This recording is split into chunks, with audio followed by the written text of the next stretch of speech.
Chapter 9, Fusion in the 1970s and 80s. And in some cases, we actually go a little further historically because we want to keep people grouped together. There are some people here who could easily be featured in Chapter 10, a little more mainstream jazz, but with fusion, or more importantly, in Chapter 11, because they're still active artists. They're still working today. We start with Miles Davis. In the late 1960s, Miles's band was getting more and more adventurous.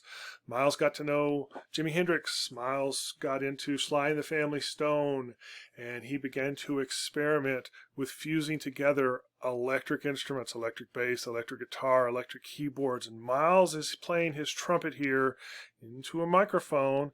You can see his foot on a guitar wah-wah pedal. He was influenced directly by Jimi Hendrix.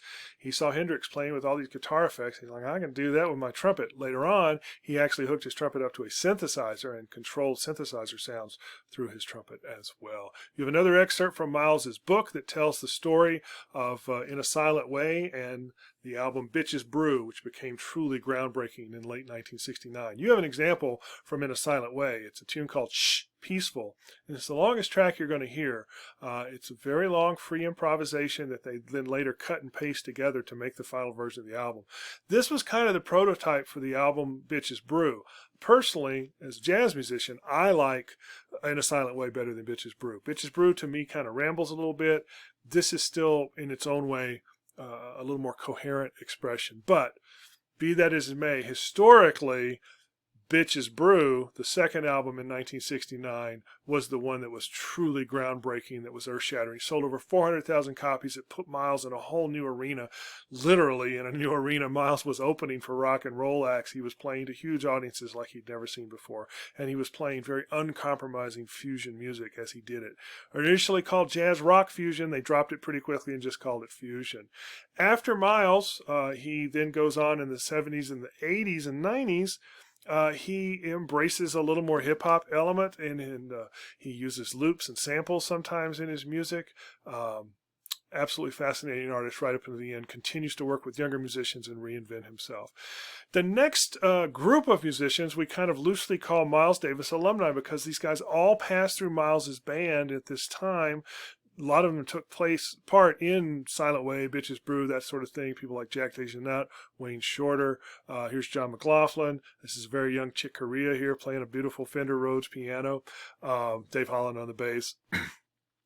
And these guys all went on to be pioneers in their own right in various styles of fusion. The first one is this guy. McLaughlin leaves Miles and he forms the Mahavishnu Orchestra. It's a mostly European group, and they explore styles of fusing different musics like you've never heard before. It's otherworldly. Again, tons of great links here. McLaughlin's still very active today and a phenomenal player. Check out his website. It's really, really good.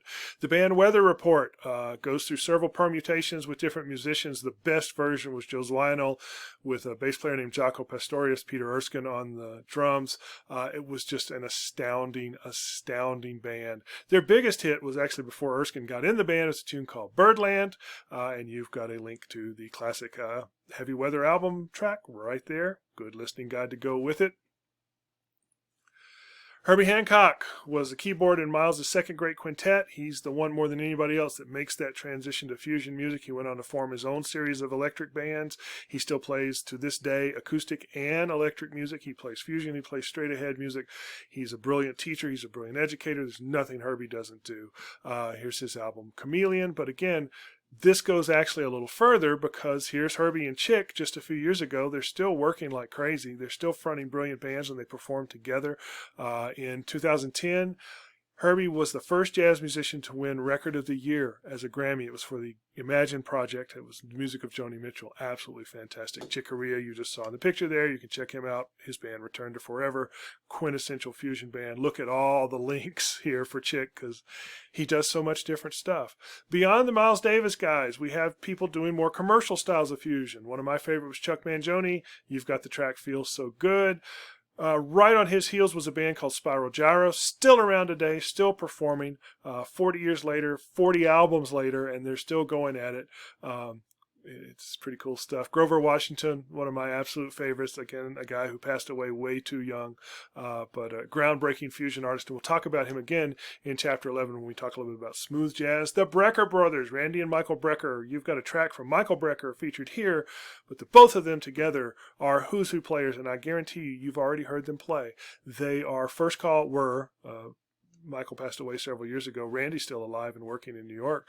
First call musicians. They have played on thousands and thousands of records in every genre you can imagine. But they are pioneers of the fusion style. Together they had a band called the Brecker Brothers, one of my favorite albums of all time right there, Heavy Metal Bebop. You've got a link to a new version of it here. And then Michael went off and did his own things, and here's one of them. It's called Escher Sketch, and this shows you the new fusion technology. It actually has two different rhythms programmed simultaneously, and they overlap each other, and then he improvises over the top of that with both tenor saxophone and what's called an EWI, an electronic wind instrument, and you'll hear that on the recording. It's absolutely brilliant. It's built on MC Escher's art, which you can sort of see right there. Tower of Power, one of my favorite fusion bands of all time. Again, still working, still playing like crazy. And if you ever get a chance to see them live, do it. One of the ultimate party bands. You've got a link to their classic tune, What Is Hip? Also featured here, I don't really have them, but they ought to be, Chicago, Earth, Wind, and Fire, Blood, Sweat, and Tears, the band Chase. All of them could easily be featured right here in this same section. I sort of use Tower of Power to represent all of them. And then Pat Metheny, absolutely brilliant fusion jazz guitarist, but again, a musician who's fearless. Nothing he can't do, no genre he can't cover. And you have a link to the tune Third Wind with Lyle Mays, his keyboard player of many, many years. It's quintessential. That's what Pat's really, it's kind of the front end of what the band's all about. But there's so much he does. He recorded with Ornette Coleman. He recorded with Joe Beam. He made solo records with this thing called Orchestrion. You've got links to all of that here. And he's still working like crazy, still making great music every day as we talk in 2020. And I guarantee you he will continue for years to come.